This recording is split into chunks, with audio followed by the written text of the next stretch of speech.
Hi, my name is Diana Hahn, and I'm an original Omahan, born April 4th, 1924, in Omaha at the old Methodist Hospital, and grew up in Omaha.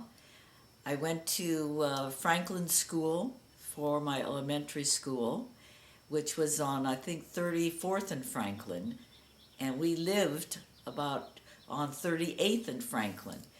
I lived with my mother and father, Ida and Sal Lagman, and my sister Elaine Lagman Jabenis, and my brother Jordan Lagman. I'll tell you a little bit about my parents. My parents both came from Russia. My dad came from, I don't know what part of Russia, I think the southern part. And my mother came from the part of Russia which is either the Ukraine or Poland, as Poland changed hands, changed countries over the many centuries. So I'm not really clear on where, but that general area. I remember I have a picture of my mother. She was 16 years old in the fourth grade, and she sits head and shoulders over all her classmates, as you well can imagine, a fourth grader. But she was determined to learn the language and how to read and write.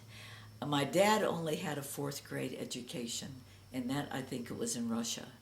They came over in the early 1900s, shortly during the big immigration from that part of the world. My father went into the army during World War One. He was a mess sergeant, and he would tell stories of how he cooked for the officers and how they would love his cooking, and he was very proud of being a mess sergeant. He was stationed at Camp Funston, Kansas, and I have some very adorable pictures of Dad in his uniform. My parents were married in Omaha. They met and were married there. They actually were married December 28th, 1919.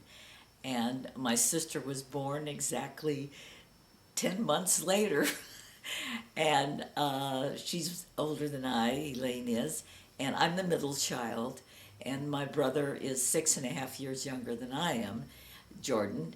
And so, being the middle child, it seemed like I was the one that got stuck with working in our grocery store. My dad was in the grocery business. He had a grocery store on 45th and Bedford for many, many years. And from the time I was 9 years old, I worked in the store. Believe it or not, at 9 years old, my parents would go away for the weekend, and the help would come and pick me up, and I would help them open the store and run the store. I remember packing eggs in cartons by the hour, and but I would also charge my dad 10 cents an hour for working, and I kept track of how many hours I worked every day. I also took orders over the telephone because back in those days we did a lot of telephone business and delivery. And then I would pack the groceries in boxes for delivery. It was quite an experience for me. I think in retrospect I learned a lot about business and how to deal with customers. And I really learned that a lot from my father, who was so friendly, and all the customers loved him. He was a wonderful butcher, and he taught me how to butcher. I eventually learned how to cut a great big slab of liver and how to cut a mean pork chop. And to this day, I'm pretty good at slicing meat and tomatoes. Just to give you an idea what my dad was like, first of all, his name was Saul or Solomon. Some people in the family called him Simon, but he got the nickname Laggy from Lagman, and everybody loved Laggy. And he was so even-tempered and cheerful. I think only once did I ever see him get angry in my entire life that I was with my dad. He there was a man that came in the grocery store, and I'm not sure what happened, but they got into an argument. And this man was probably 2 heads taller than my dad because he was kind of short. And he looked up at that man and he really told him off. I remember standing there and admiring him because here this short little man was really telling off this great big guy. And they didn't come to blows, and there was nothing more happened, but my dad did stand up for himself, and I was so proud. That was the only time. He never spanked us, he never scolded us. He was just a sweetheart. My mom was a very talented woman. She worked side by side in the grocery store, and eventually my dad was in the furniture business for a few years and worked with him.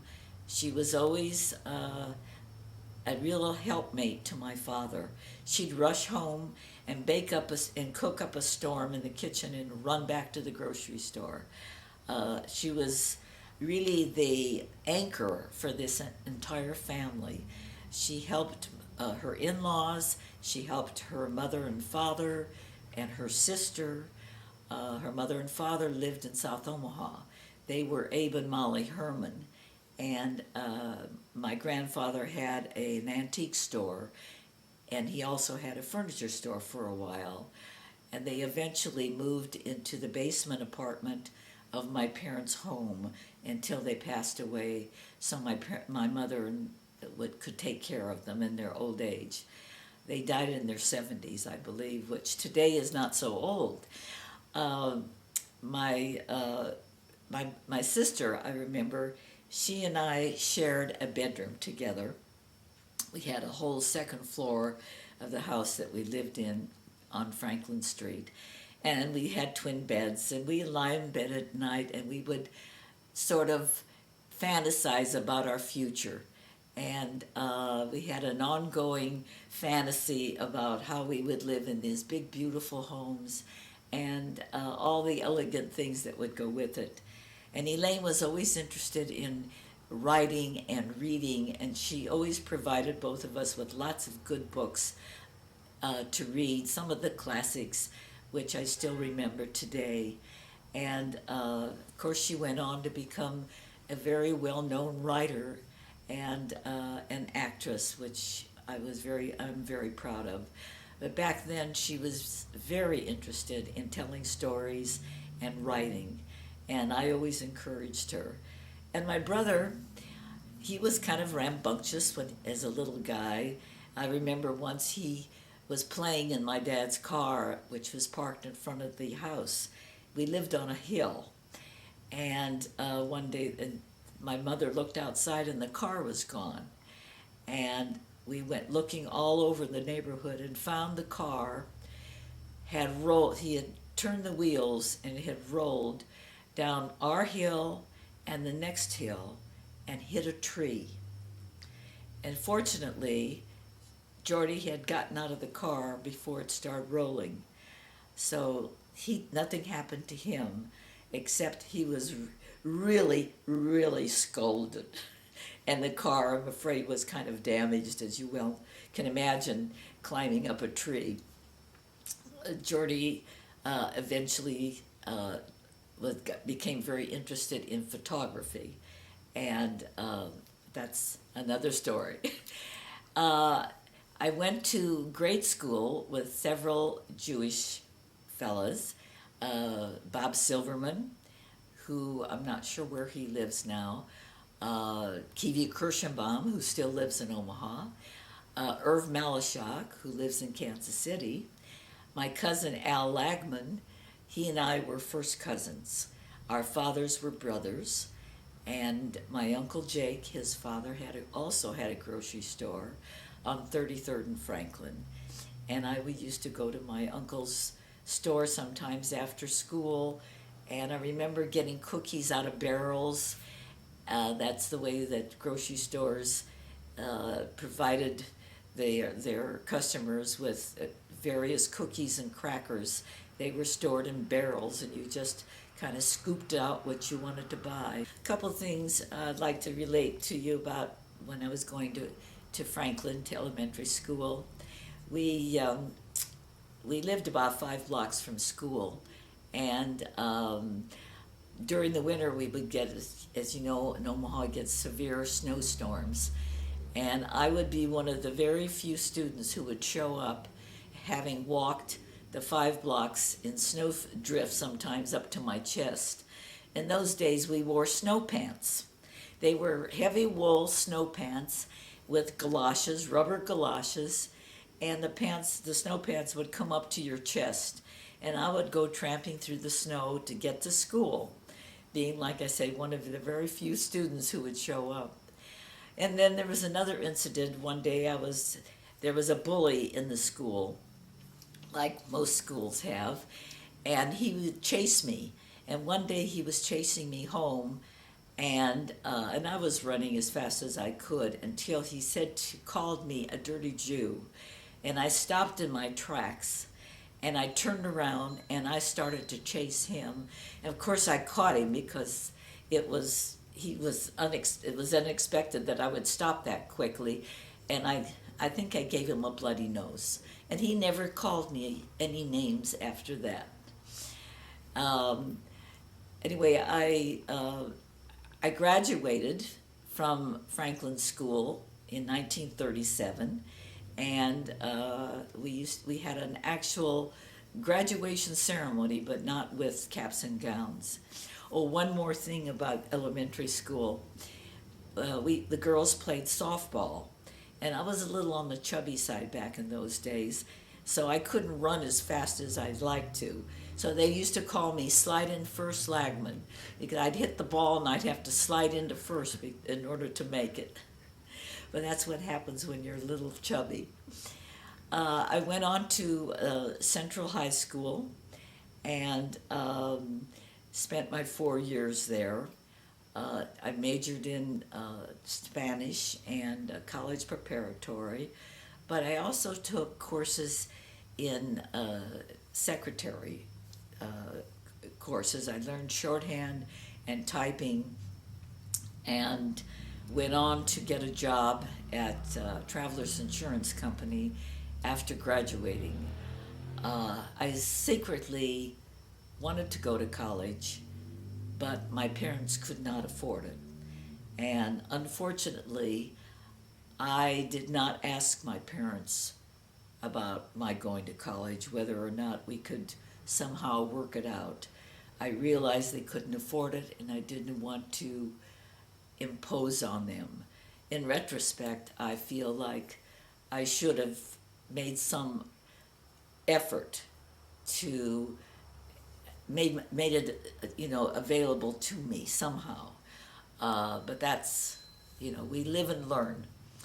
I enjoyed high school.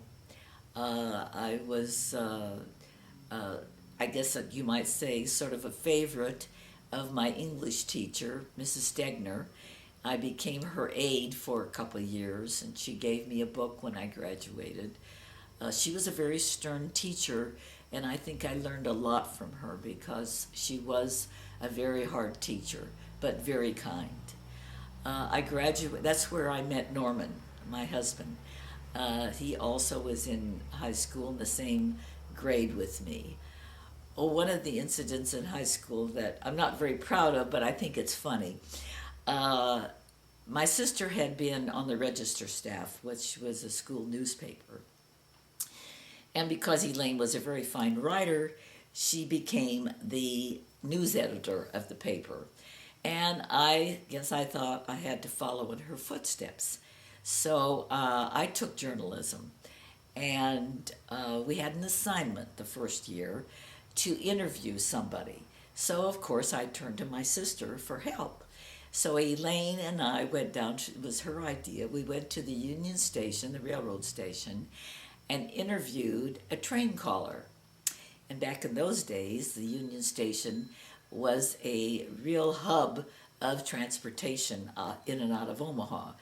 The Union Pacific Railroad had the headquarters in Omaha, and from probably now it's way over 100 years ago or more since the beginning of the railroad.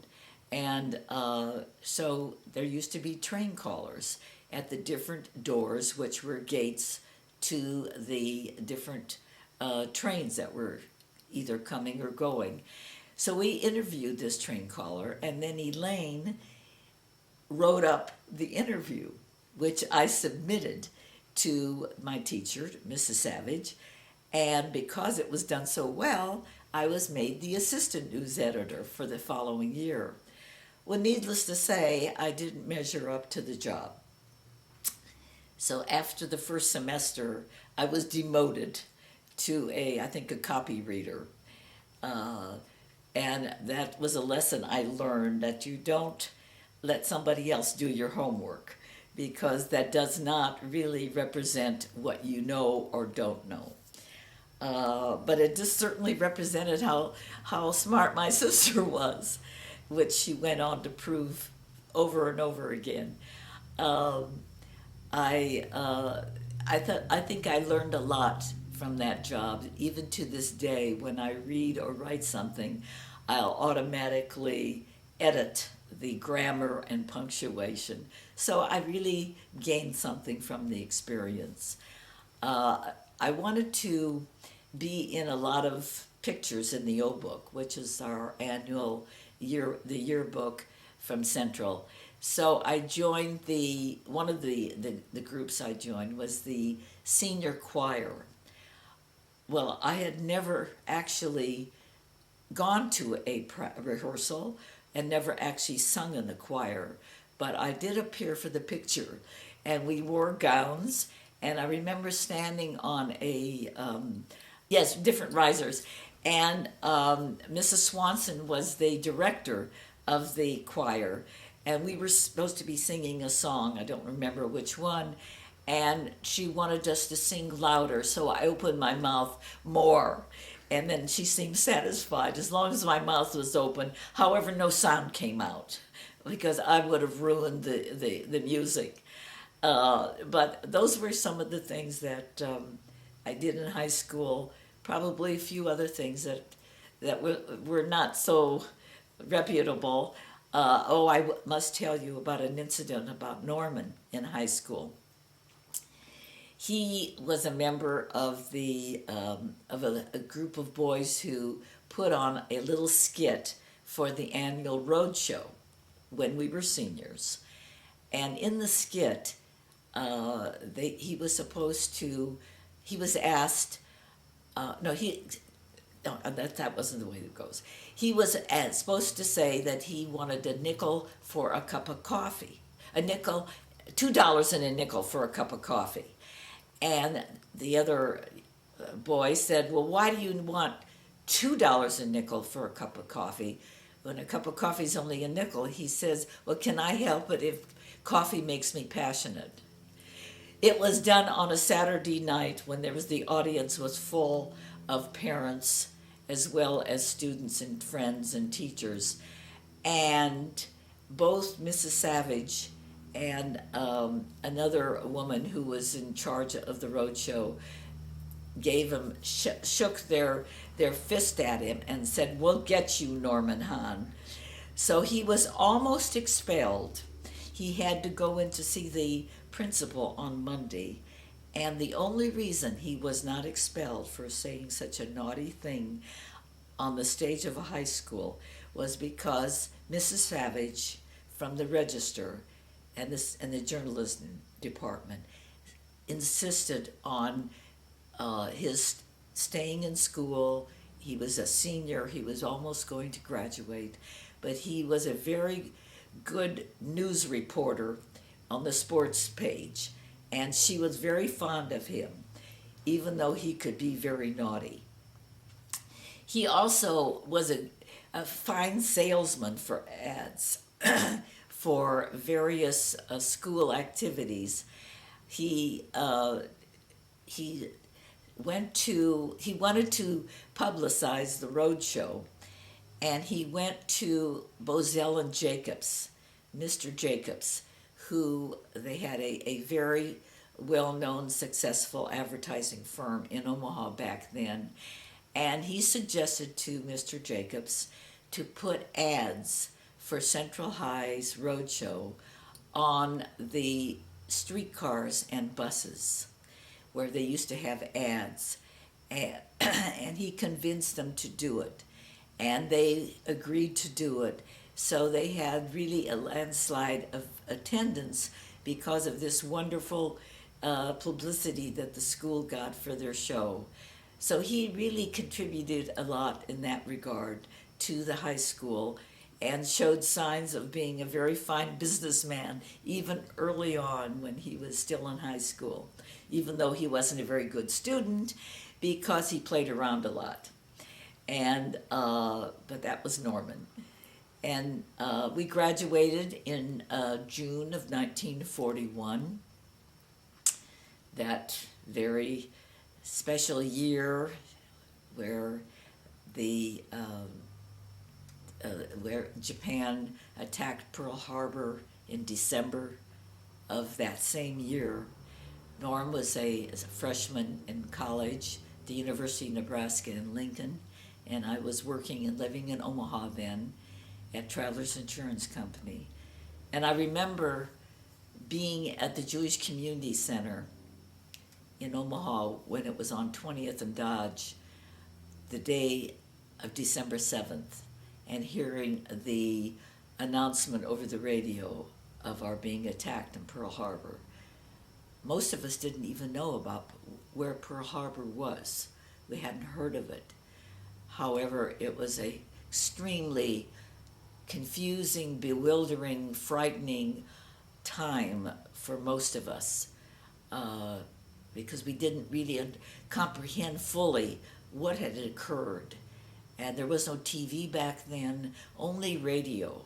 And we all stuck to radio day in and day out to listen to the ongoing events. And I remember listening to President Roosevelt when he spoke to Congress and asked them to declare war on Japan, and giving his famous speech about the only thing we had to fear was fear itself.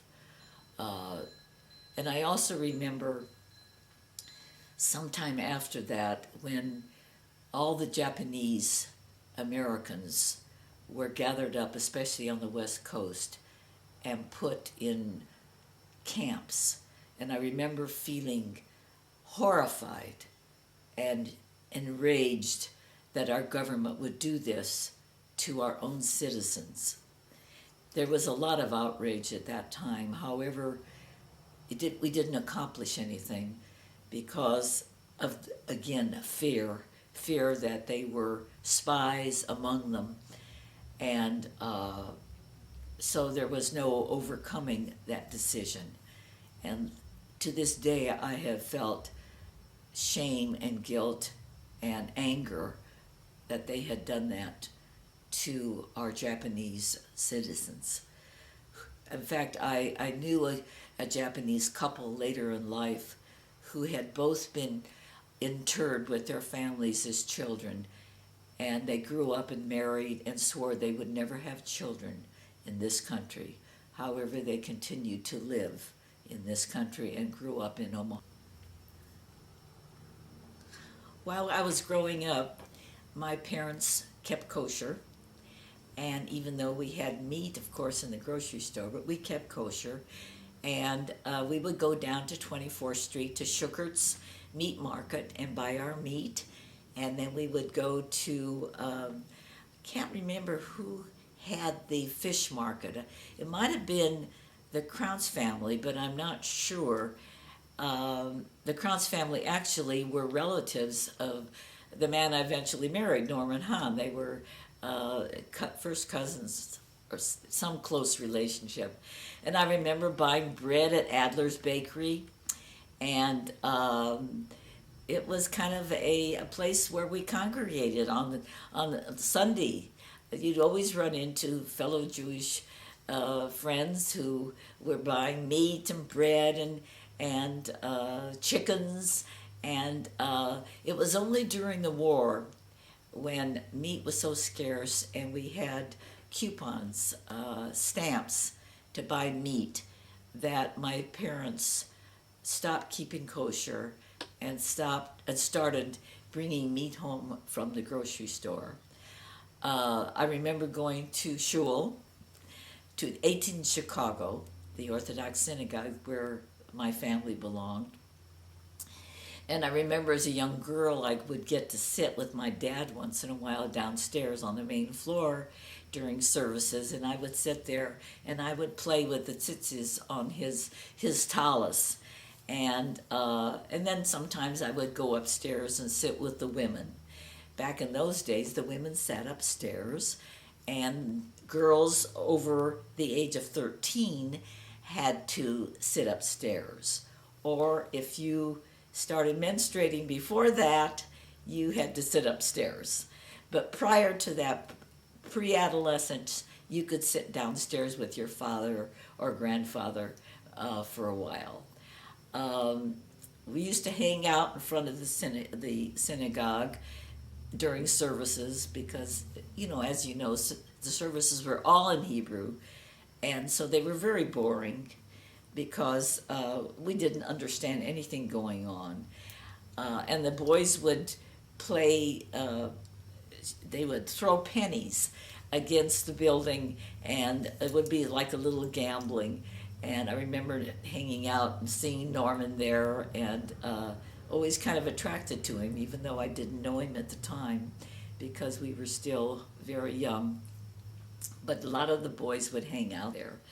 And speaking of the boys, when I was in elementary school, this group of boys that I mentioned, Kiwi and my cousin and Irv Malashak and some non-Jewish boys, the Ancona brothers, they would come and hang, and Bob Silverman, they'd all come over at night and hang out on my front porch.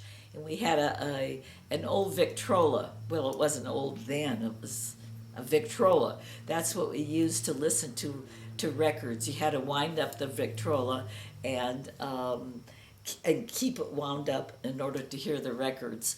And we would hang out there, and sometimes we would dance a little, and it was a lot of fun. And I used to play football in the street with boys. I was kind of a tomboy, and we played touch football. And I used to ride my bike, no handlebars, down those two hills that we lived on, and ride my bike all over the town at night. Then in high school, we went on, continued attending the synagogue on 18th in Chicago with my parents. And I remember attending Passover Seders at my grandparents' home in South Omaha. And I remember how Elaine and I would drink wine during the service, and both of us would fall asleep because it was so long and drawn out and boring. Again, all in Hebrew. Elaine and I did not go to Talmud Torah. Back then, they didn't have Talmud Torah for girls that I'm aware of. They weren't having bat mitzvahs then. My brother was bar mitzvahed, but Elaine and I did not have that education. I did go to Bethel Synagogue, and it was confirmed with my class then from there because I wanted that affiliation. And I remember we were confirmed on a Sunday, and because my parents' grocery store was open on Sunday, they could not attend my confirmation, and that was kind of hard on me. I felt very sad, but I was invited to the home of my friend Shirley Albert, to her parents' home for a special dinner for we confirmants, and that was very nice, and I did appreciate their inviting me. Okay, while in high school, as you know, Central High is across the street from 20th and Dodge. The Jewish Community Center is not there anymore, but it was a big blonde brick building, very attractive building, I think. And we would hang out there practically every day after school. It was wonderful. you just see all your friends, and it was just a great hangout downstairs. They near the locker room they had a little snack bar, and we'd go down there and get Cokes or candy bars. And I took swimming lessons at the J, and as we called it, and we had our little social groups would meet there, and they had a theater or an auditorium, and we would have shows there, not movies, but we'd have programs of the different little social groups. AZA was big in those days. Norm was a member of AZA 1, which was the first chapter throughout the country. And I was a member of a girls group called Basami. I was the youngest. All the other girls were really my sister's age and her friends. Like, see if I can remember some of them. Esther Meaches and my sister Elaine Jabenas and Charlotte Nog and Babe Block and Louise Abramson, who you all know from the Historical Society, and Rosalie Salin, who is now Rosalie Salin, Bernice Silverman Harris. Bernice lives in lives in San Diego. And Adele Hornstein, I believe. I can't remember anymore now, but and I don't remember how many there were of us, but we were all part of this group, and we had some good. Louise Salin, we were all part of this group. I believe she married a Sherman later in life. Or no, when she grew up. I remember a sweetheart dance, and for AZA's Sweetheart, I was put up for AZA's Sweetheart. And Norm and I, we were dating at the time. We started dating when we were juniors at Central. And for some reason or other, we had an argument about something. I don't remember what it was. And he was angry at me, so he stuffed the ballot box so Etta Epstein, who was Etta Gorelick at the time, would win. And so I showed him, I got even with him. I married him later. And it was kind of a running joke with us. But I'm not sure that Etta even knows that story. But one of these days, I'm not sure I want to tell her. She might feel bad about that. But we did make up, as you well know, and we did eventually marry. After high school, as I said earlier, Norm went on to college, and I went on into the work world, and my sister also went to work for Brandeis, and she and I talked to our parents about seeing that our brother got to go to college, because Elaine and I never had the opportunity. Neither one of us asked for it, nor did our parents ask us. So our brother was given the opportunity to go to college. However, he chose to attend the Archer School of Photography in Los Angeles. And he went to LA and lived with my Aunt Rosalie and her husband while he went to school. Unfortunately, he did not go to a regular four-year college, and I think he lived to rue the day. So Jordy went out to Los Angeles and lived with my aunt and uncle and attended school. And Elaine and I continued to work in Omaha. In the second year of Norm's college, he and several of his fraternity brothers, he joined the Sigma Alpha Mu fraternity and lived in the home, their house in Lincoln, joined the Army. But while he was in school, I used to go down to Lincoln for the weekends, and have a wonderful time. We went to I would have dinner on Sundays with all the fraternity brothers. They had a big dinner on Sundays, and then we'd hang out in their living room, and I'd dance with the different fraternity brothers, and I'd go to their parties, and I had a great time, and became very good friends with his fraternity brothers. To this day, we are still friends, those who are still alive. And then Norm joined the Army. He enlisted, and he and Sid Greenbaum, who used to live in Omaha, Sid was a year behind Norman. He and I grew up together and were best friends for many, many years.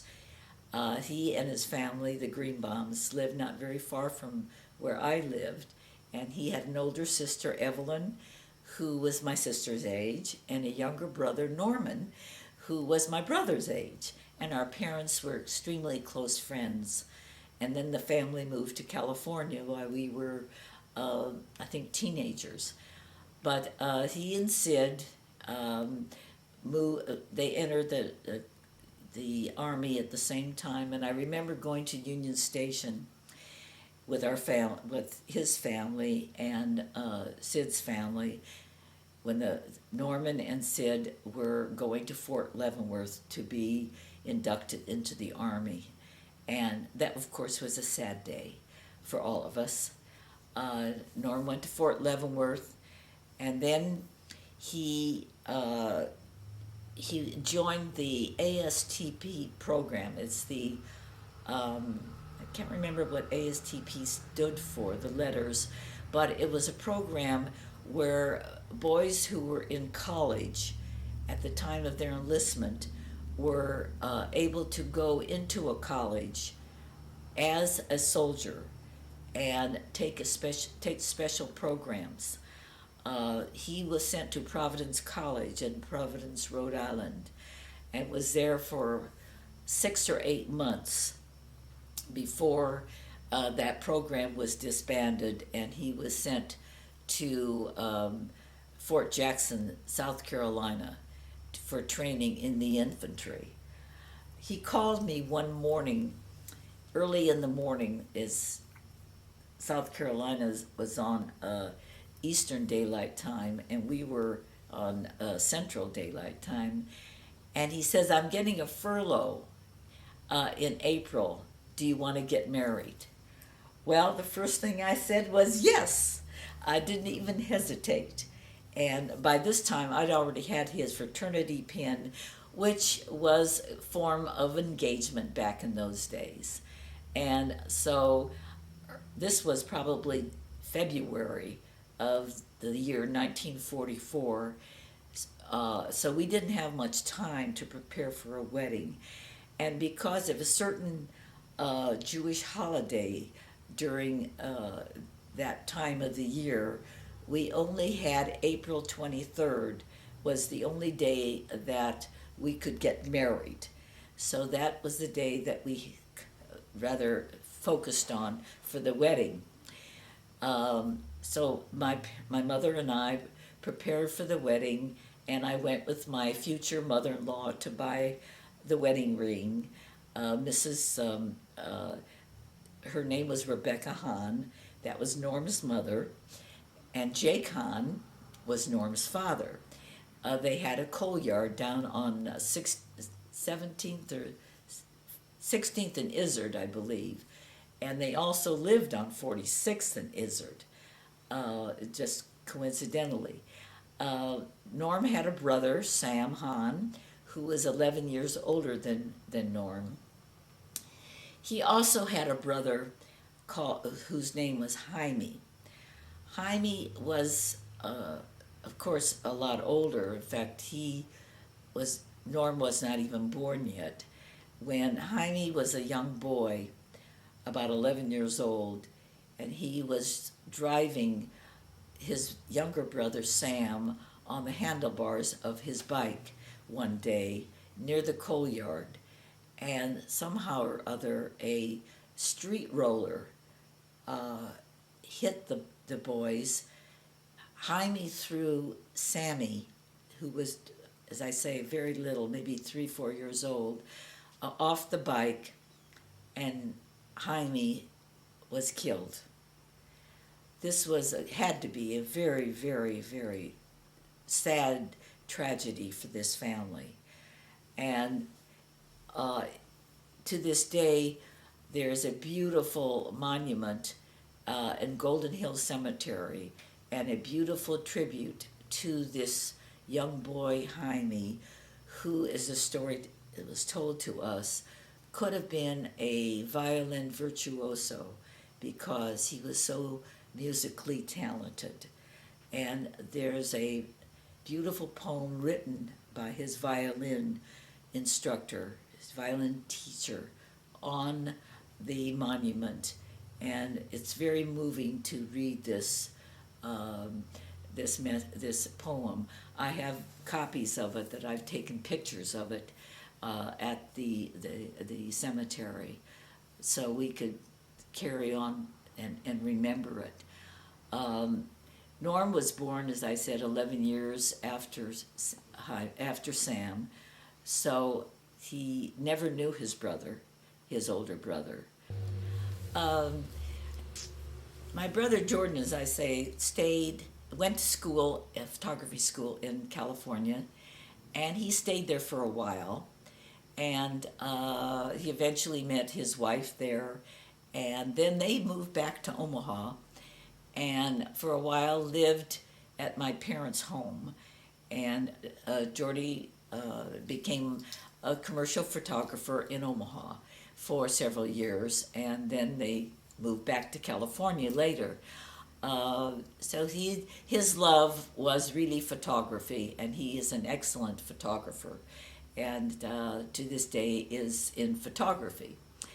Elaine became very interested in radio, even while she was working at Brandeis, and she got was able to have a Saturday's radio program called the Saturday Scrapbook, and from there she went on to put on style shows for Brandeis and do report on the Exarban Ball every year. It became a tradition in the city, you might say, that Elaine narrated the show at Exarban, first on radio and then when TV eventually came into town. And that was not before 1948, I think. She went on to become very successful, and I'm very proud of her. I was always in her corner, pushing her, encouraging her, and listening to her woes and her misgivings and her fears, and which she overcame. And we were always very close, and are close to this day. Elaine and I, very coincidentally, had our boys, our first children, together. Together meaning her son is 6 weeks older than my son, and our daughters are only 7 months apart. And I was married first, even though I was the middle child and not the oldest. Norm and I, as I said, married April 23rd, 1944. We were married at the Blackstone Hotel upstairs in the ballroom. I didn't want to get married at the synagogue on 18th Chicago because it did not have a center aisle and had the bima in the center of the synagogue. No, that wasn't that. That was the other synagogue. I think that was the one on Seward Street, 19th and Seward. They had the beam in the center. But the 18th in Chicago, we used to call it the Russische Schule, because that was, most of the people that attended were from Russia. And then the other one was called the Litvak, because they were from Lithuania and a different part of Eastern Europe. And there was always sort of a little bit of a friction, a little bit of competition between the Litvaks and the Russische, which to this day is I think is really kind of funny. Um, Norm had some wonderful aunts and uncles. His They were brothers of his mother. His mother was a short little woman. She was a Krauss and a Rosenblatt. Her original family, I believe, was Krauss, and her mother remarried. I'm not sure I've got this right. It could be the other way around, but her mother remarried and married that would be Norm's great grandmother, I believe. No, his grandmother married and was a Rosenblatt. And this Rosenblatt family, okay, Norm's mother was a very short little woman, but she was a powerhouse. She was the head of this family like nobody's business. She sort of was the one everybody turned to with their problems, with their for advice, for guidance, for complaints. Even though she was little, she was mighty. She was a mighty might. And she worked with her husband, Jake, in the coal yard, and also cooked up a storm at home. Norm's father was a very quiet man.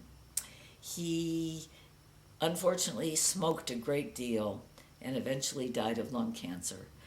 But he was a very kind and very sweet person.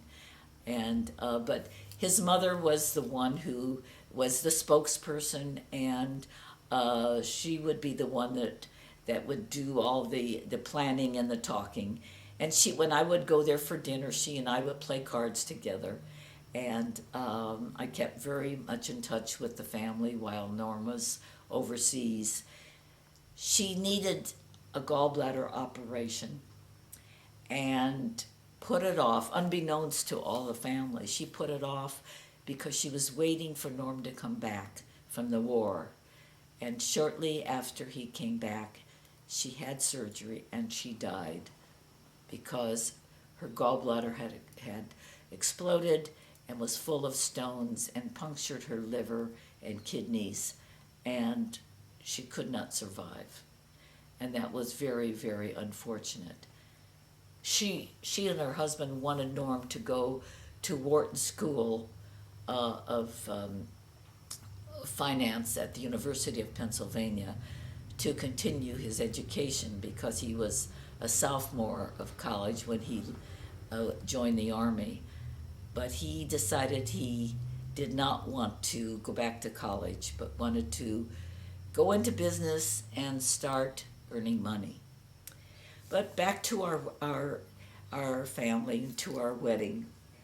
As I said, we were married at the Blackstone Hotel, and my Norm's brother, Sam, who was working on the Alaskan Highway in Canada back then, came and was the best man at the wedding. And my sister was my maid of honor, and my close girlfriend at the time, Shirley Feinstein, who lived in Omaha, went to high school with me, was a bridesmaid. I remember it was an Orthodox ceremony, not strictly Orthodox or not really ultra Orthodox. However, I remember I was not asked during the ceremony whether I would say I do or not. And so I had really nothing to do but stand there. And my two girlfriends from Travelers, where I was working, were my musicians. One played the piano and one sang. So during the ceremony, since I had nothing to do, I kept looking over at them and winking at them. And then the ceremony was over, and we had a table, a reception for people in attendance at the ceremony. And then we had the Sheva Brochus, which is the 7 blessings, as they call it. back at my parents' house on Franklin Street. And that's where everybody, practically everybody, went. That house was small and was packed with people. And Norm and I spent our wedding night at the Blackstone Hotel. And the next day, we went to Norm's parents' home on 46th and Izzard for the cake cutting. And that's where we had the wedding cake. And the just immediate family and very close friends were there for cutting the cake. And we had no pictures of the wedding at all. I do have a picture that was done by a professional photographer of my wedding dress, one of me alone and one of Norm and I together, him in his uniform. And we'd have some snapshots of the cake cutting, but no pictures were taken at the wedding, which is very, very, very unfortunate and very sad. But I remember as being a very brief ceremony, and like I say, I didn't really participate in it.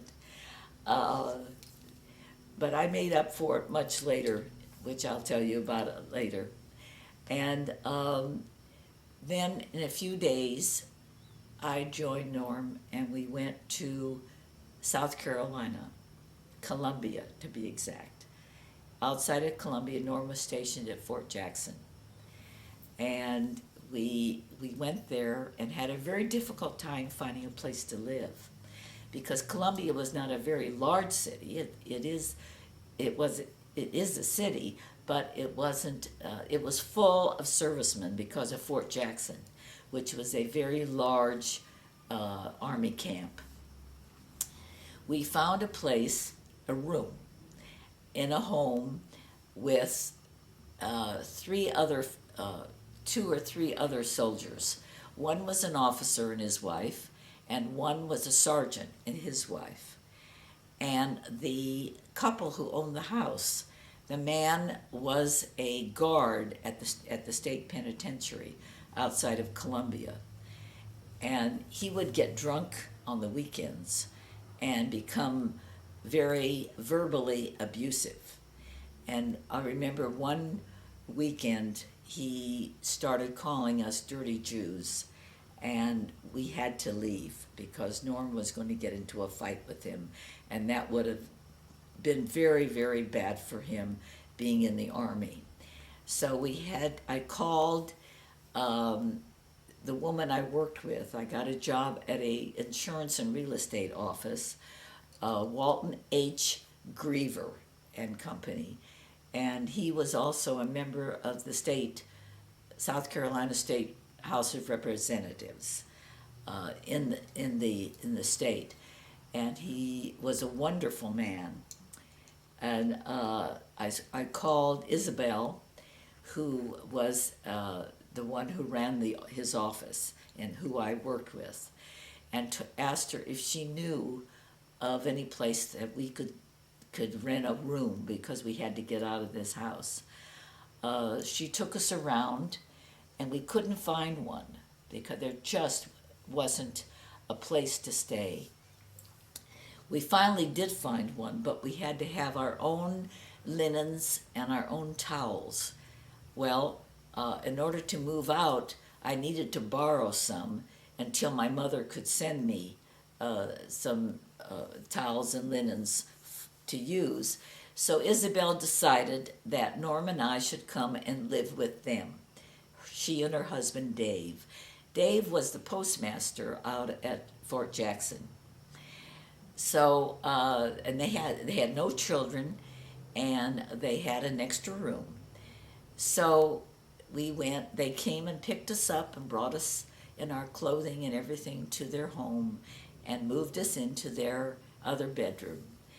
And Isabel and I continued to work together at the office, and they were wonderful to us. I can't say enough about how wonderful these people were. You've heard of Southern hospitality, and that is a fact. I will from my experience, that was absolutely a fact. They were wonderful. I remember one day in the office, everybody was gone for lunch, and I was the only one there. And a very elegant Colombian woman from South Carolina, of course, came in and wanted to see Mr. Griever or Isabel. And I said they were both out to lunch. And she said, "Oh, I didn't know that Mr. Griever had a Yankee working for him." And I said, "Well," I said, "Ma'am," I said, "I don't really think I'm a Yankee because I don't think Nebraska was in the Civil War." Anyway, that was my response, correct or not. I remember walking down the street in Columbia and having black men step off the curb into the gutter to let me pass. That was the most horrible experience of one of the most horrible experiences of my life. I felt horrible to have him do that. Or I'd get on the bus and go someplace, go to where we lived, and then to go to work. Or when we'd go out at night, sometimes we'd have to take the bus, and we'd have to stay in the front of the bus. We couldn't go to the back of the bus because that's where the black people had to go. And there were drinking fountains for the whites and the coloreds. And there were restaurants. I'd heard about this, but I'd never experienced it. And it was a terrible, terrible experience because we didn't have that in Omaha. And I went to school and I grew up with African Americans, and I never heard a word of prejudice while growing up by my parents. They were very, very open people and had friends among black people. They had friends among the non-Jews. We just never thought along those lines. So it was very, very hard for me to put up with that. But I didn't know what I could do, so I didn't do anything. I remember coming back to Omaha afterwards and getting on the streetcar and feeling so good about the fact that a black woman or a black man would sit down next to me, or I could sit down next to a black person on a streetcar, and there was no problems.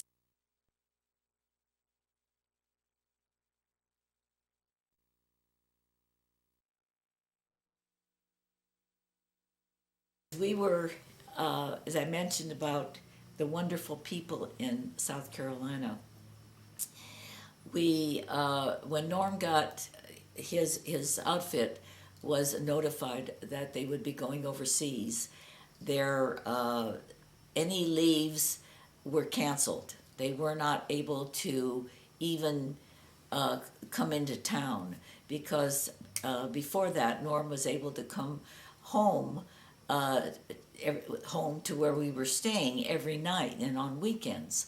But once they were confined to the camp, and they had only camouflage uniforms to wear. They were not allowed to wear their regular uniforms.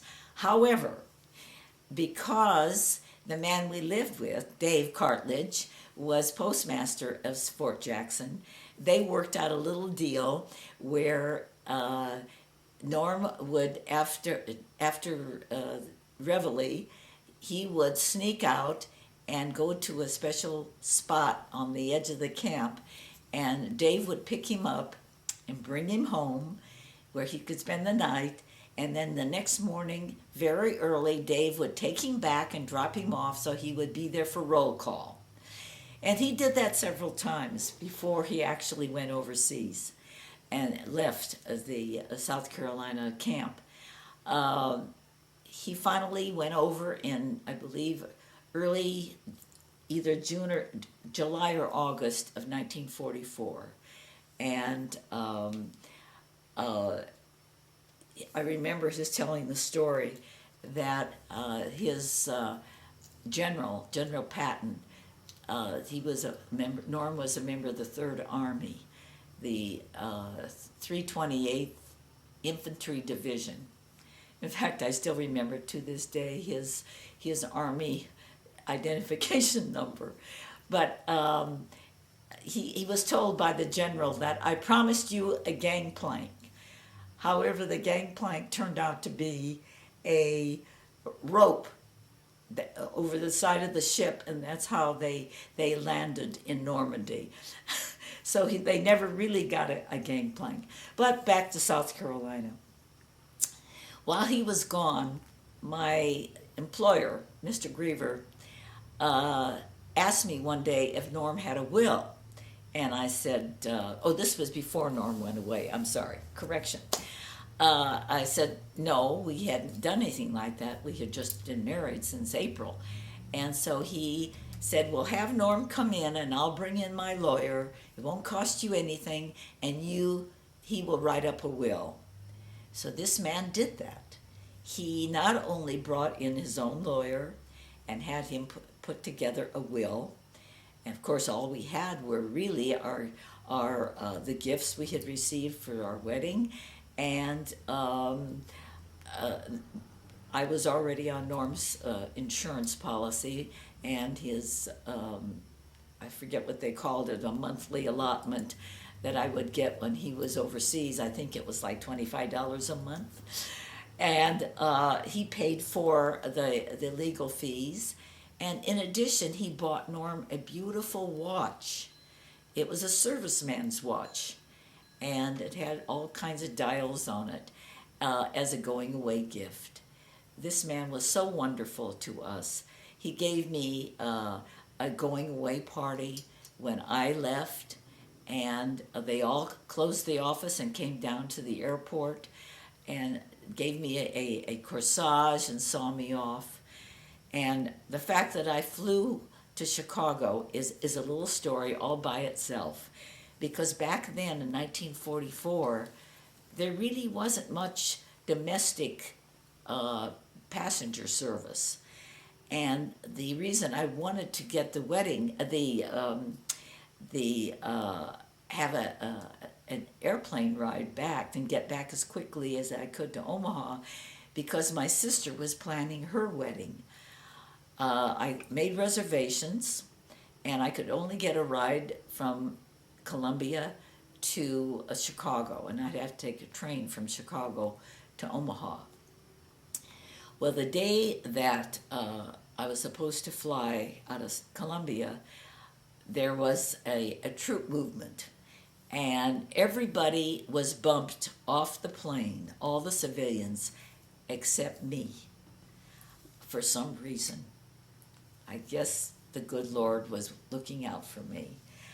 I was the only woman and the only civilian on this plane of all GIs.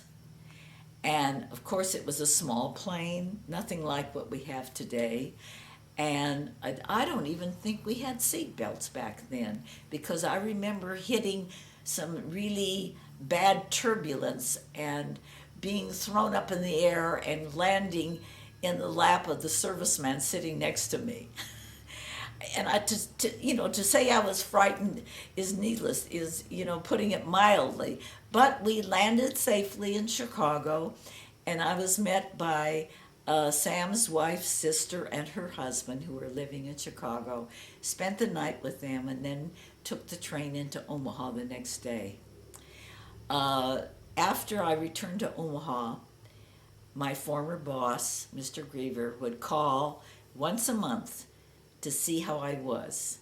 He would call me the infant, because I wasn't yet 21, old enough to vote.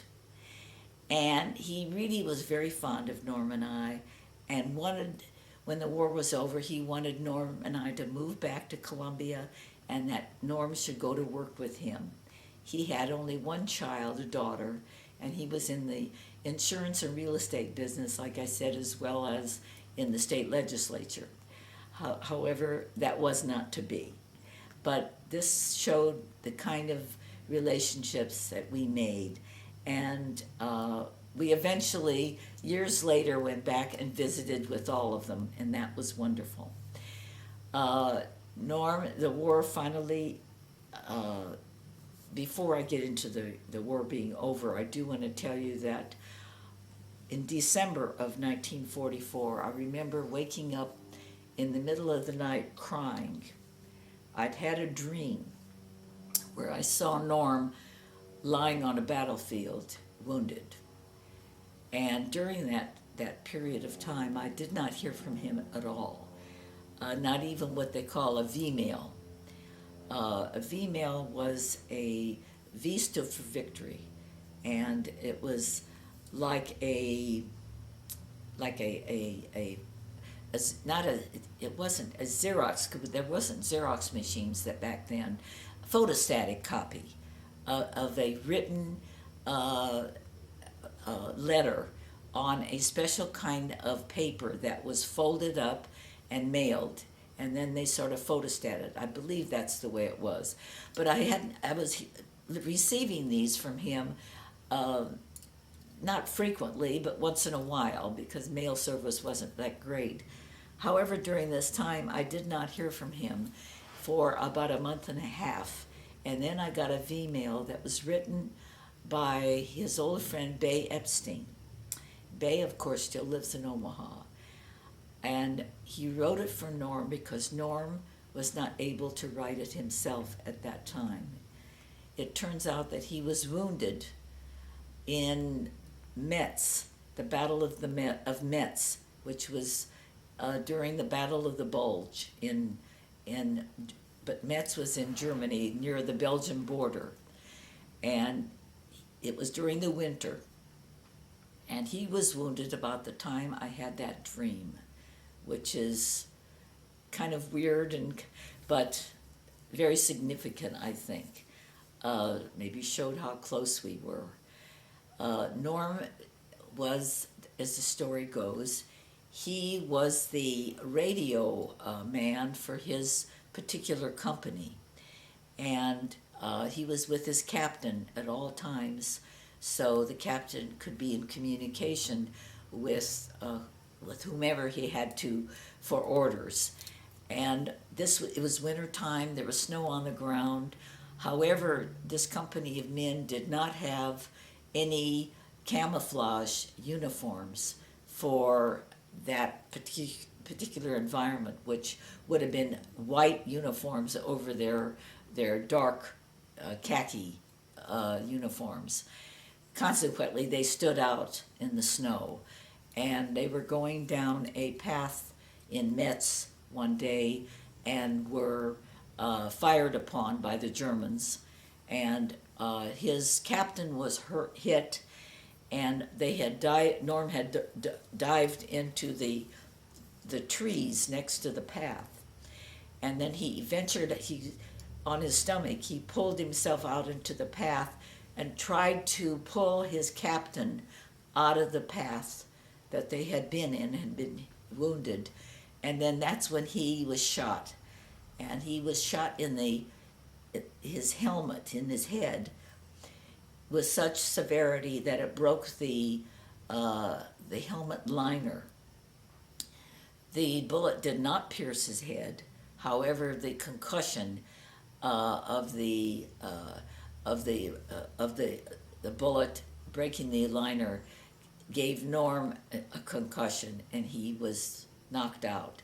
He woke up in a hospital in England and had complete amnesia. And because of that, his doctor was trying to find out how to get him to remember his past and who he was and everything. Found out that there was a ward boy in the next ward that was also from Omaha. And because of Norm's dog tags, they knew who he was and where he was from. And so they asked this ward boy if he would come over and talk to Norm. And as it turned out, the ward boy was one of Norm's best friends, Bay Epstein.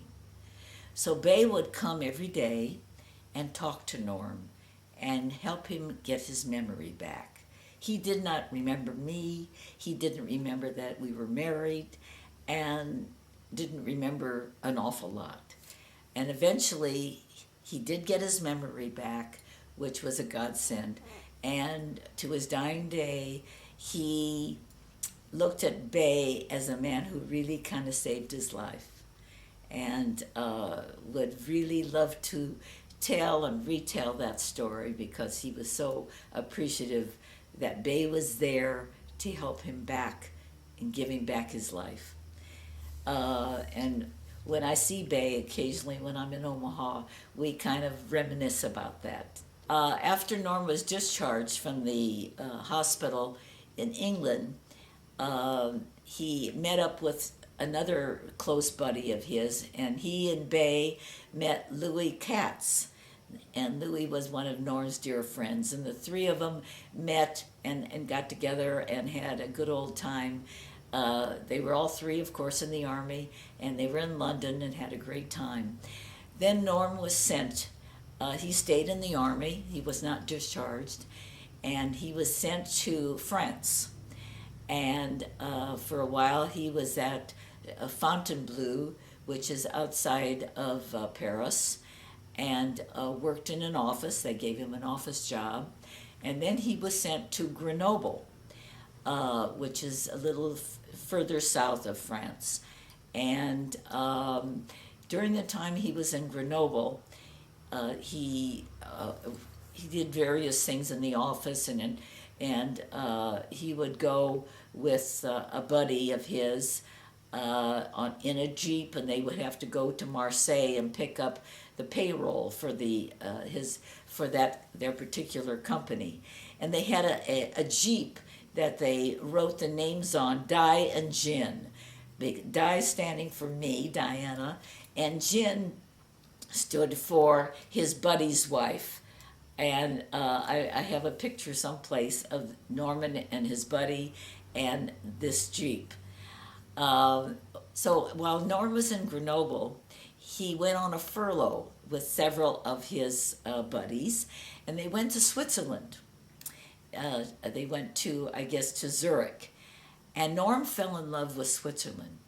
He fell in love with the beauty and the people and a particular church, believe it or not, a little church in this little town in the southern part of Switzerland. And he noticed that every time in the morning when the church bells rang, all the people of the little village would come out and go to work in the fields or to whatever work they had to do. And then in the afternoon, probably around 5 o'clock, the church bells would ring again, and all the people would come back into the village to their homes. And that somehow or another was very significant and beautiful for him. And he took pictures of this church, and he sent them to me, and he promised that one day he would bring me back and show me this church where all the people, which was the focal point of this village. Anyway, Norm loved this area so much that he decided to go AWOL.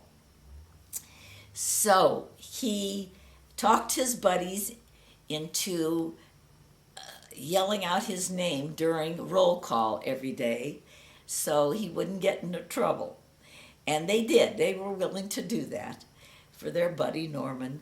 And he spent another week roaming around the mountains of Switzerland, in the southern part of Switzerland, near Locarno, Ascano Locarno, and in the province of Ticino, I believe, and met lots of people and just loved it.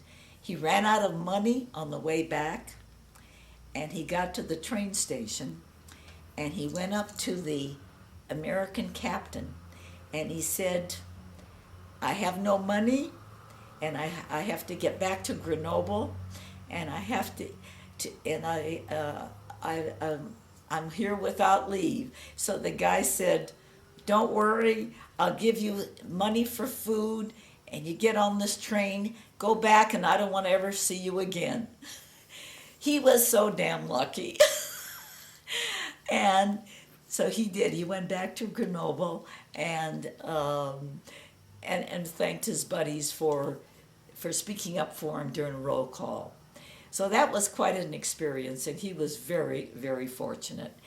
He came back to the States and was discharged after VJ Day and, of course, VE Day, after both wars were over, both theaters of war were over. And he came back in December of 45. And I met him in Kansas City because he was discharged in Fort Leavenworth, Kansas, and took the train into Kansas City. And then we took the train back to Omaha together. I remember finally found an apartment after 7 of us living with my parents, my sister and her husband, and Norm and I and my brother and my parents all lived in one house with one bathroom for several months until we all found apartments, which were very hard to find back in those days. We found a little apartment, a 1-bedroom with a little bathroom and a little kitchen and a living room. I believe it was on 33rd and Harney someplace. I'm not sure now. A walk-up, 3rd floor.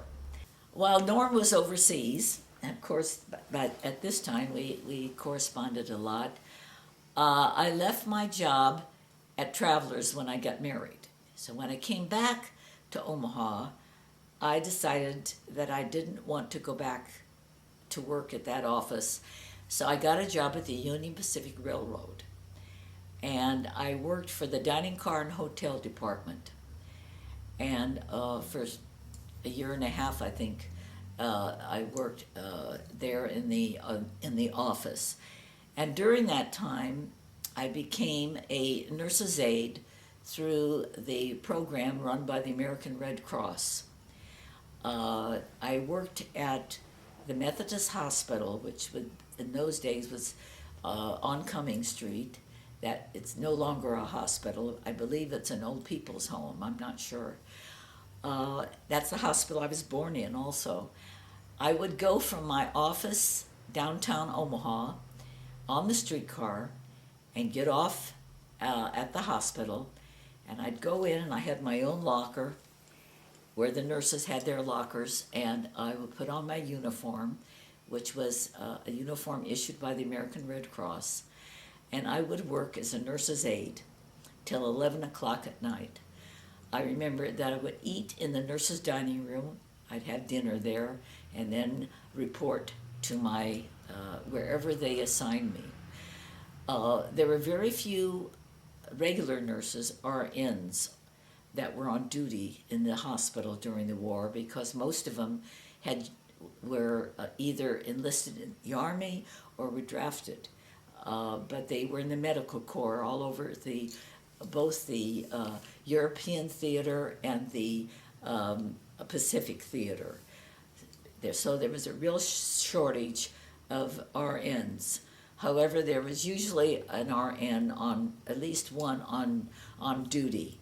So we volunteers were given some assignments that were maybe a little beyond that of a nurse's aide.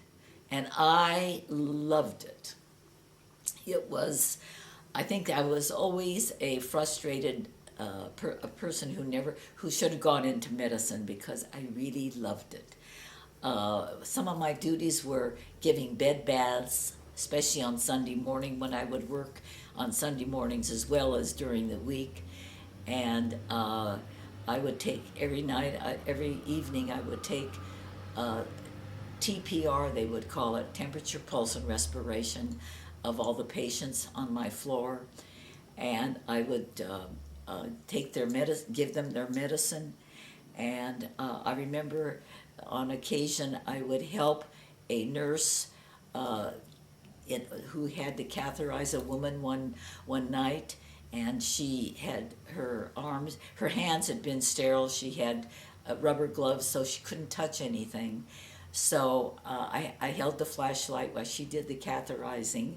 And then another time when I had to remove a needle from a patient's arm because the nurse wasn't able to do it.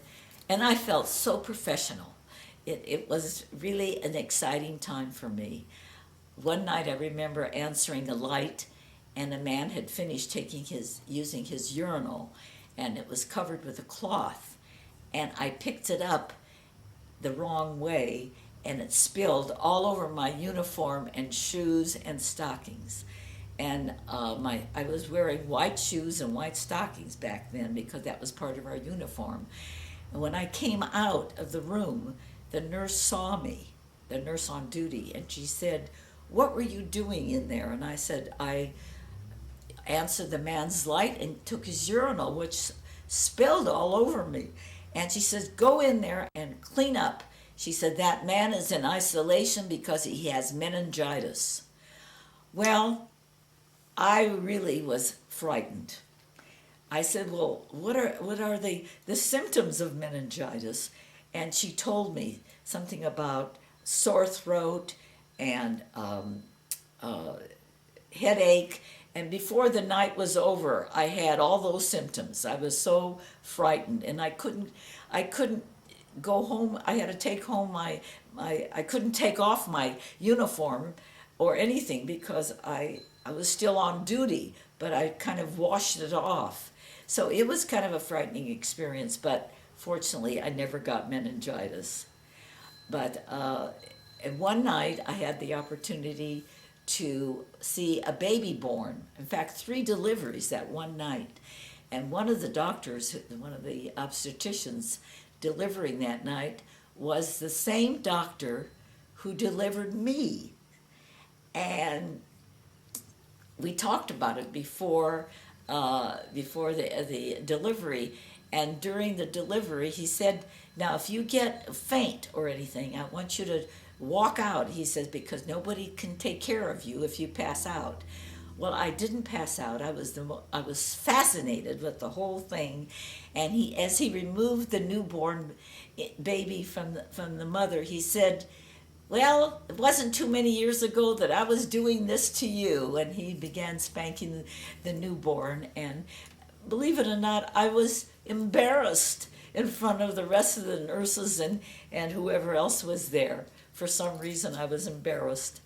But it was a wonderful experience to be able to see 3 different deliveries. That has remained in my memory all these years. So I carried on with this kind of volunteer work during the war, and I also, with another girlfriend, wrote a newsletter that we sent to Norm's fraternity brothers. And as I said, he belonged to Sigma Alpha Mu, and the name of their chapter was Sigma Omicron. So we named this newsletter Sigma Omicron Fights. And we would get news of all the boys and where they were and what their army addresses were, and try to mail them to as many as we could. And during the war, we hoped we were keeping the fraternity brothers aware and abreast of what their other classmates and brothers were doing. Fortunately,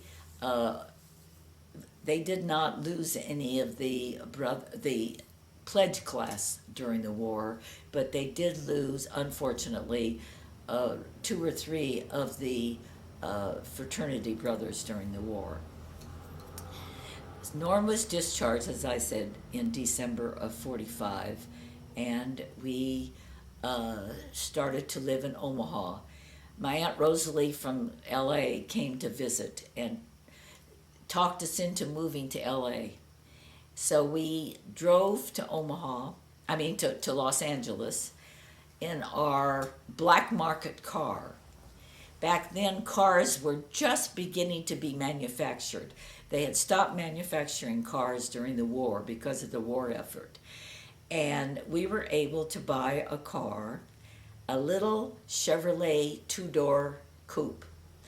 And we nicknamed it Machinois, which in French means black market. And I remember we had to go and get cash, $2,500. And it had to be in cash. And it was really kind of like a mystery story. Or a gangster story. We met this man in a bar on Farnham Street, 33rd and Farnham, and virtually handed him the $2,500 in cash in an envelope under the table. And he gave us the keys under the table and told us that the car was parked in a garage across the street. And he gave us the key to the garage and, of course, to the car. And we quietly and stealthily went across the street and got the car and drove home without any lights. So we couldn't be seen. But we packed that car to the hilt when we took our next adventure to California, where we stayed with my aunt and uncle for several months. Norm got a job at a hardware store, not a hardware store, a auto parts store, because he had auto parts experience in Omaha while he was going to college. And so he worked there we stayed there 6 months, and then because Norm's father was very ill and was dying, the family wanted him to come back. So we disappointingly went back to Omaha to make our home there. And that's where we finally got an apartment. And I went to work in an office, and Norm went to work in building a company doing home improvement. And that was very popular back then because people weren't able to really keep up their homes or maintain their homes because everything went to the war effort. And the men were gone to war, and the women were working in factories and munitions plants and every place else. And so this was a good opportunity for him to begin his entrepreneurship. And he became an entrepreneur par excellence. And we finally bought our first little home, which was on 50th, South 50th Street, between Leavenworth and Farnham. And it was a little 5-room bungalow across the street from a big cemetery. And we said our neighbors never gave us any problems. That's where our children were born. Robert, our first child, was born in Omaha on July 10th, 1948. And I brought him home to this little home. And then 33 months later, Judy, our daughter, was born on May 8th, 1951. And while I was in the hospital with Judy, I received a beautiful bouquet of white roses from 2 of the salesmen working for Norm doing home improvement. Well, as it turns out, these 2 wonderful salesmen, who were older than Norm, and I hate to say this, were Jewish, but not from Omaha, absconded with money they had taken for new jobs, the down payments. And they even charged Norm for the flowers they sent me. And they left town, and they left Norm with commitments for several home improvement jobs and no money to back it up. But Norm would not declare bankruptcy. He absolutely would not. And he was going to fulfill the commitments to each of these customers. How many there were now, I don't remember, but there were a few. So he went to the bank and he borrowed money in order to complete the jobs. And shortly after that, after he completed the jobs and fulfilled his obligation, then he decided he needed to get out of the home improvement business. It was becoming sort of, oh, how can I put it, sort of scandalous. And he didn't like the fact that it was becoming sort of a scam for people, and it was not his cup of tea to work like that. So then he went to work for Rosa Novak, the auto company in Omaha, and became a salesman under the jurisdiction, you might say, of old man Ben Novak and Eddie Rosen. And they were wonderful to him. In fact, Norm was a very good salesman.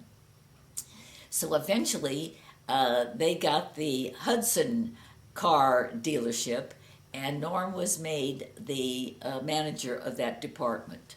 However, Hudson cars did not go over big with the population, with the American consumers, and I can't remember how long it was, but they eventually went out of business, the Hudson Car Company. I remember we drove a Hudson for several months. Norm worked for them for quite a while, and then eventually went into business for himself, selling propane gas. And during this time, I was a homemaker. I was keeping kosher at home, and I was so strict and so observant that I wouldn't even eat at my parents' home during Passover, because I changed dishes and I bought kosher meat, and I was just very observant. Come the High Holy Days, Norm and I would drive our car to Beth Israel, where we belonged. It was on 52nd Street then, the beautiful new synagogue it was then, and we were contributors to the building fund. In fact, there was a door in the main sanctuary that was named in the name of Norm's parents by Sam and Norman. Anyway, we drive our car there for Kol Nidra, and then we would park it, and I would change shoes, and we'd leave our books in the car, and we would walk home, which was probably 15 blocks, approximately 15 blocks, over a mile, I know. And then the next day, we would walk back to the synagogue for services, and then drive home after the service, after the holiday ended. Sometimes during Yom Kippur, I would have to stay home with the children because we couldn't take the kids, they were too young, to the synagogue. And I remember being so observant that I would never wash a dish. I would not eat, but I, of course, would feed my two children. And I would sit and read the prayer book all day long. And I'd sometimes read the prayers to the children, in English, of course, because I never learned Hebrew. Then during the years, as time went on, I began to not believe or not feel so compelled to keep kosher. So in 5 years, I finally made up my mind that I didn't want to keep kosher anymore. And Norm, of course, was in agreement, so we stopped keeping kosher. I'm not sorry. I believe I did it. I did what I believed in then, and changed when I didn't believe in it anymore. And that's probably another story, but I don't think it's relevant. It's just a matter of changing our attitude about it at that time. We stayed in this home, and I went back to volunteer at the Red Cross. I did many different jobs or tasks, volunteer work at the Red Cross. One of the things that stands out, I was no longer a nurse's aide, but I delivered blood, and I would drive their pickup trucks or their panel trucks all over the city delivering blood to other hospitals, to Omaha hospitals, to Council Bluffs hospitals, to the airport, to the train station, to the bus depot. I remember driving an emergency to an airport on the other side of Council Bluffs, and because it was an emergency delivery, and all I had was a red light, flashing red light on the top of my panel truck. I remember I was taking a new volunteer with me to teach her the route that we would take, and I remember crossing the bridge from Omaha into the Council Bluffs, driving as fast as I could, of course slowing down for red lights, and making sure that I didn't interfere with cross traffic. And as I approached going down Broadway in Council Bluffs, a police car that was coming towards me with his siren going and his light flashing made a U-turn in front of my car and waved to me to come on, to follow him. And he gave me, like he was my guide to the airport on the other side of Council Bluffs, to deliver this blood to that small airport. It was so exciting that I still remember all the butterflies and the adrenaline running back in those days. I scared the new volunteer, a young girl, to death, though, because of the way I was driving. But we got there safely, and we got back safely, and that's all that mattered. Got the blood delivered. I did that for several years, and then I decided I wanted to go into their Service to Military Families program. It was called the Home Service at that time, and then changed to Service to Military Families. I also became a member of their disaster preparedness program. And I remember during the one summer when we had a tornado alarm in Omaha, and I was down in the basement with my family on a Sunday, I got a call from the Red Cross saying we had to report to the office because we had to get on the phones to intercept phone calls for people calling in to see whether or not their families were all right. We were getting calls from all over the country. So I spent I don't know how many hours in the office at the Red Cross headquarters, and I believe it was on 40th or 38th Street. I can't, off of Farnham someplace. I can't remember exactly where it was now, but in that area. And then I remember once when we had a tornado in Omaha, and I was called to work at the site when we're about on 72nd, near 72nd Street, where a whole neighborhood was flattened from the tornado, and all you could see were toilets and a couple bathtubs still sitting there. No walls, no furniture. Everything had blown away. We had a trailer situated there, and people who had lost their homes and everything in it came, and we worked with them for their claims. It was very sad to see these poor people losing everything they had, and but it was a good experience for me to begin to understand what it's like to experience such loss, and to develop my own empathy and compassion for others. I loved working for the Service to Military Families. I had a wonderful supervisor. Her name was Leota Norton. She was a woman who never married and was devoted to her job. She really trained me in the field of social work, of how to work with people. And I worked with families. I worked of servicemen as well as veterans and their families. uh, I became like a detective and having to explore people's backgrounds and in order, especially veterans, to get their pensions. And it was a wonderful experience for me. And I eventually became a paid worker. Red Cross hired me. And I was a volunteer for quite a while, and then I became an employee of of that chapter, the Douglas County chapter. Um, I got my taste of social work there and was encouraged by Leota Norton to go to school and become a social worker. She felt that that was my, quote, calling. So I did. I, uh, I, I was really kind of afraid that I couldn't make it in college, even though I'd always wanted to go to college. So I decided to start very slow.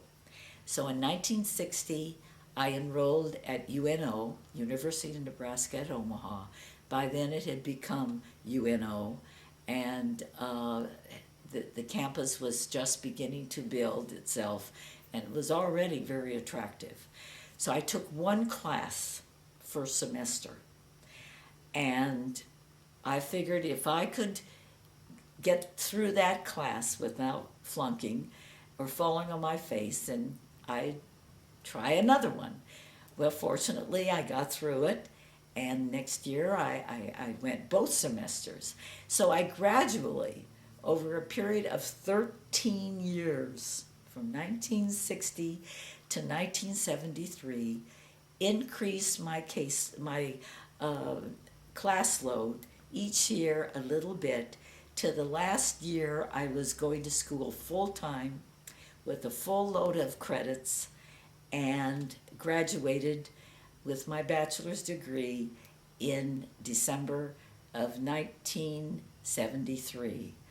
It was during my graduation, commencement services, and I wore a cap and gown. That was the high point, I believe, of my entire life. Even though other wonderful things have happened to me, I don't remember ever feeling so high and so happy and just ecstatic with this accomplishment, because it was something I had always really wanted. And I feel that my husband Norman was such a support for me. He encouraged me all the way down the line, even when he had a major heart attack in 1970, and I was still in school. He wanted me to continue, and I did. And even with the ups and downs that he had in his business career, he insisted that I continue with my education. And that I did. And going back to Norm's experience in education and in business, after he went to work, opened up his own propane gas business, he went into partnership with his brother, Sam. And that didn't turn out well. And so we bought out Sam, and Norm stayed in the business by himself. And he worked at the beginning alongside his servicemen, and would go out in the middle of the night sometimes and during the winter with his truck and install or repair a connection for a gas a tank. And when our son began to get a teenager, he also went to work for Norm in the gas business, and also worked side by side with the servicemen and learned how to install gas tanks and gas furnaces. So it was a really wonderful experience. Norm eventually sold his gas business, which he called the American Propane Company, and went and developed a company called the American Gas Company. that started by his vision of providing natural gas to the area down by the airport, Carter Lake, and which was in Iowa, and the adjacent community, which was in Nebraska, Douglas County. He went to Northern Natural Gas, and he worked out a deal with them where he would build a pipeline from Nebraska through Carter Lake for for the Northern Natural Gas, and they would pay him so much a cubic foot for transporting the gas. And they signed a contract with him, and it turned out to be very lucrative for both Northern Natural Gas and Norm's American Gas Company. And he eventually laid gas lines in Wisconsin, the state of Wisconsin. And I can't remember how many communities now, but I think there was at least three or four communities in Wisconsin that he laid gas lines, natural gas. It became a very successful company until he had to expand and borrow money from a man in Tulsa, Oklahoma. Or was it, maybe it was Dallas. I take it back, it was Dallas. And for some reason, this man in Dallas was rather a unscrupulous businessman and called the note on Norm, and Norm lost his business back then. And that was a very, very sad time.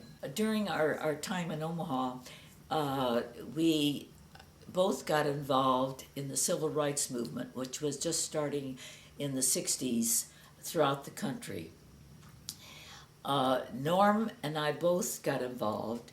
He was, you might say, the forward person, and I was kind of like the person behind the scenes, behind the leader. He became a leader. He became the chairman of the city's Human Relations Commission, and we participated during the riots on 24th Street in what was then a black ghetto, and we became very good friends with black people that we have friends with them still to this day. And we were great supporters of the movement and did all we could to integrate the schools and open up jobs and neighborhoods for our black fellow citizens. A sad story is that the white community, especially the white business community, was not necessarily in favor of this integration. And the Omaha National Bank held a note that Norm had borrowed money there, and they called that note really as kind of a retribution for the work he was doing on the Human Relations Commission, and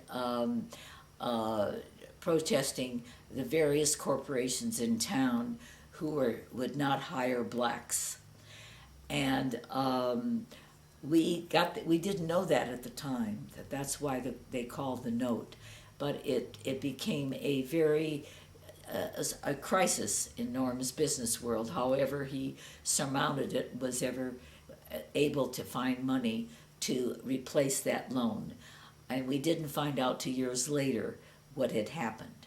And that was a very unfortunate thing. Some of our friends did not approve of our involvement back in those days, but so be it. We continued with that line of belief and work for the rest of our lives, and Norman did for the rest of his life, which was, I just want to tell you all that I love you very, very much, and you know your dad and grandfather loved you very, very much, and I know you're all going to have wonderful lives, and remember that we love you and I believe in you, and anything you want to do, you can do, and God bless you all.